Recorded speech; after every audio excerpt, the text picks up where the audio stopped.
Dans le cas du vaccin, ce qui est absolument passionnant, c'est que, continuant cette logique d'indifférenciation que vous venez d'évoquer à l'instant, à l'opposé de ce qu'est la santé publique, et ce que vous évoquez, c'est-à-dire un traitement relationnel, ciblé, proportionné par rapport à des populations et des maladies, on repart sur l'indifférenciation, et c'est là où on passe dans un deuxième moment à la fois de la politique de santé par rapport au Covid et du livre aussi, qui est la logique pour laquelle le récit qui accompagne dans un premier temps la vaccination, puis sa conséquence que sont les passes, qui va être la question du « je suis pour », et dans un deuxième temps, effectivement, ce que vous appelez le schème ami et ennemi, c'est-à-dire que pour justement rendre acceptable globalement l'idée qu'il faut vacciner de façon indifférenciée, on va faire l'idée que toute critique sur la politique vaccinale est une critique du vaccin.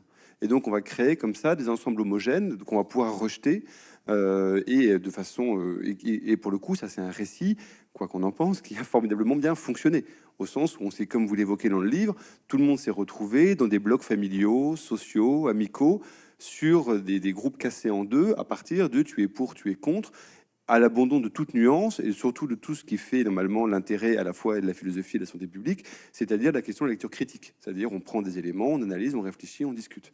Et ça, c'est quand même probablement, c'est là où on touche la double conséquence. Alors vous avez évoqué pour partie la conséquence sanitaire sur comment l'égalitarisme produisait de la maladie et de l'inégalité. Vous avez évoqué là aussi la conséquence sanitaire.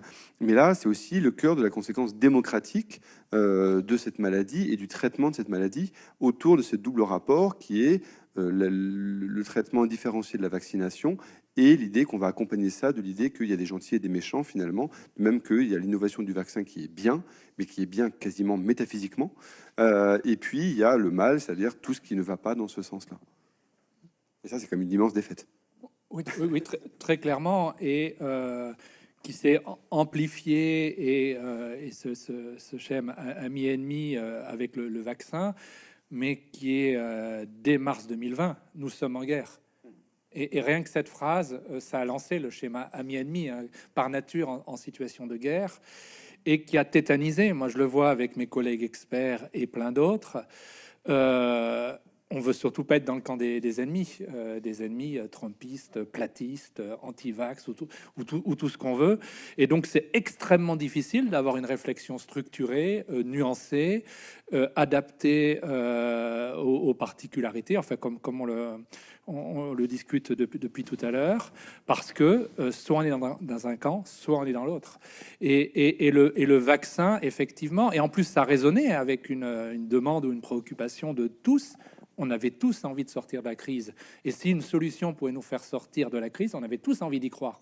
Donc en plus, c'est rentré en résonance avec cette demande sociale extrêmement forte et ça n'a pas aidé à avoir une réflexion structurée, effectivement. Et ce qui est terrible, c'est que les pouvoirs publics ont joué de ça jusqu'à utiliser des outils qui sont inacceptables sur le plan démocratique et sur le plan éthique. On le cite en exemple dans le livre, la campagne du ministère de la Santé de l'été dernier, menée conjointement avec Skyrock, qui visait les jeunes, hein, au moment de la vaccination des adolescents. Je ne sais pas si vous vous rappelez cette campagne. Donc vous avez deux adolescents qui dialoguent. Il y en a un qui dit « je suis anti-vax », enfin, parce que tous ceux qui ne sont pas vaccinés ou qui sont hésitants sont anti-vax. Hein, c'est facile, on est dans un... Et donc l'adolescent non vacciné, l'autre, il lui dit « non, tu es pro-virus ». Donc ça montre bien, voilà, tu es dans le camp des méchants.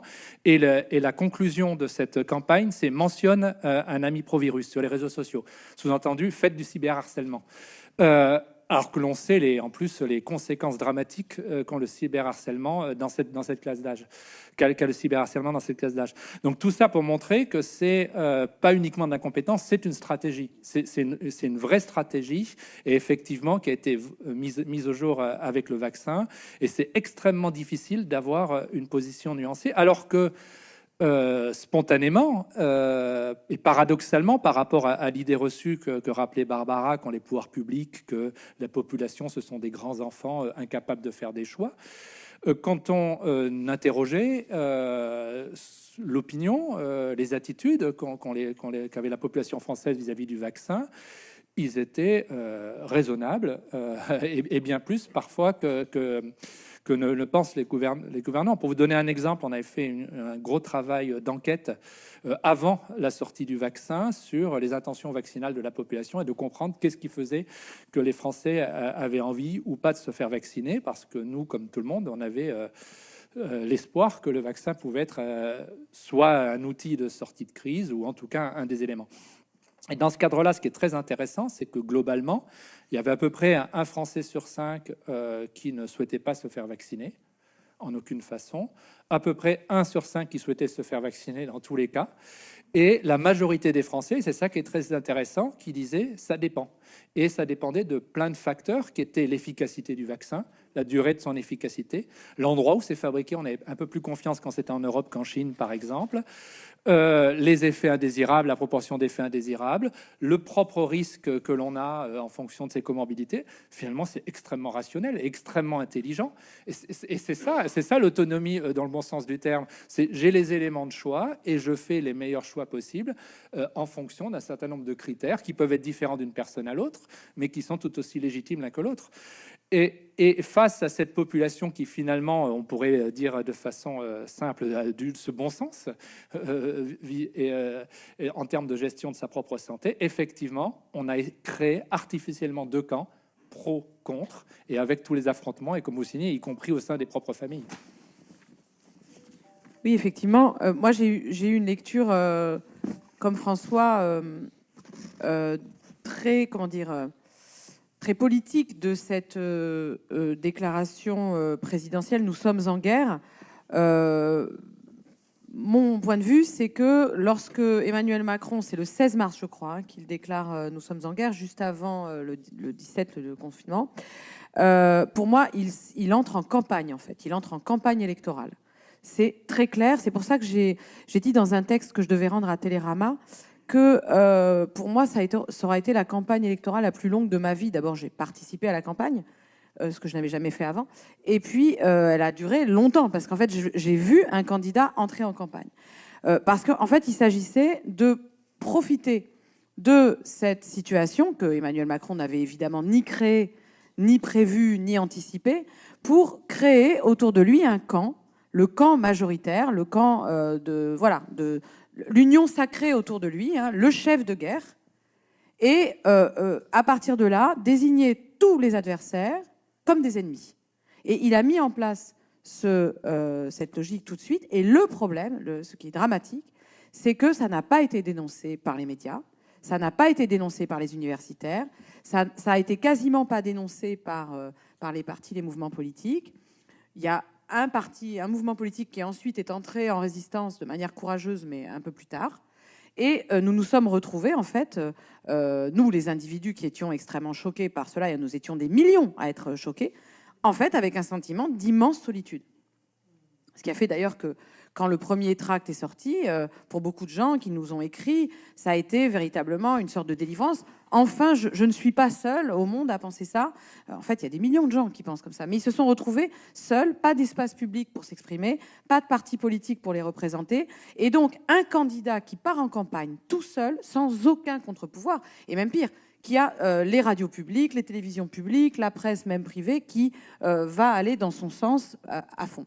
À la fin, ça va produire la catastrophe du pass sanitaire et la catastrophe de cette déclaration présidentielle qui, là, va choquer massivement, et ce sera une sorte de point d'arrêt provisoire, en tout cas.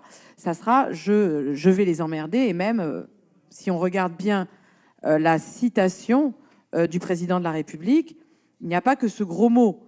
Un président ne devrait pas dire ça, etc. Il n'y a pas que ça. Il y a quelque chose de beaucoup plus violent qu'on ne dit jamais. Moi, je le répète à chaque fois. Il dit, ces gens qui ne veulent pas se faire vacciner, je ne peux pas les mettre moi-même en prison. Donc, il me faut les réduire. Les réduire. Vous voyez, les réduire, c'est vraiment désigner des ennemis de l'intérieur qu'il faut, soit qu'ils se soumettent, soit ils disparaissent. Donc, quand on est dans un tel niveau de violence, comment expliquer cela? Eh bien, parce que dans ce monde politique-là, tout le monde est d'accord en réalité. Pour ces gens-là, il n'y a qu'une voie, hein, je l'ai dit. Il y a un sens de l'histoire, tout le monde le connaît, c'est l'innovation, la mondialisation, ça ne se discute pas. Il y a les grandes transformations, s'il faut prendre des cabinets privés pour les opérer, on les opérera. Et en fait, les partis, oui, il y a des partis, mais ce sont que des nuances. Et ceux qui sont véritablement en désaccord sont forcément transformés en ennemis. Ils sont forcément du côté ils sont forcément réduits à l'extrême droite, à être des fascistes, à être des antiprogressistes, à être des obscurantistes, des amiches, ce que vous voulez. Enfin bref, ils sont toujours renvoyés à une sorte de part obscure. Et c'est la négation même de la politique. La politique suppose l'idée qu'on est dans une cité, on est en désaccord et qu'on supporte d'être en désaccord les uns avec les autres. On doit avoir cette capacité à avoir des adversaires et à les respecter. Là, le problème, c'est qu'on a affaire à des adversaires qui nous traitent comme des ennemis. Et ils vous mettent dans un piège, hein, parce qu'à partir du moment où votre adversaire vous traite comme un ennemi, vous vous mettez vous-même à le traiter comme un ennemi et on ne s'en sort pas. C'est catastrophique. Donc aujourd'hui, c'est pas pour rien qu'il y a dans les discours des chroniqueurs qui ont bramé qui ont leur joie sur la fin de l'affrontement droite-gauche et enfin le centre raisonnable l'avait emporté. Rappelez-vous de tous ces commentateurs. Aujourd'hui, ils commencent à voir en fait peut-être que ça ne marche pas comme ça. On n'a pas une cité où tout le monde est d'accord et puis tous ceux qui seraient en désaccord seraient des antivax d'extrême droite, des ennemis à réduire. Ça mène à la guerre civile au bout d'un moment, cette manière de penser. Et donc aujourd'hui, je m'amuse de voir dans des émissions comme de France Culture, comme L'Esprit public, ça m'amuse beaucoup d'entendre ce retour, s'il vous plaît, à l'alternance droite-gauche. On n'en peut plus en fait de cet extrême centre qui détruit la politique.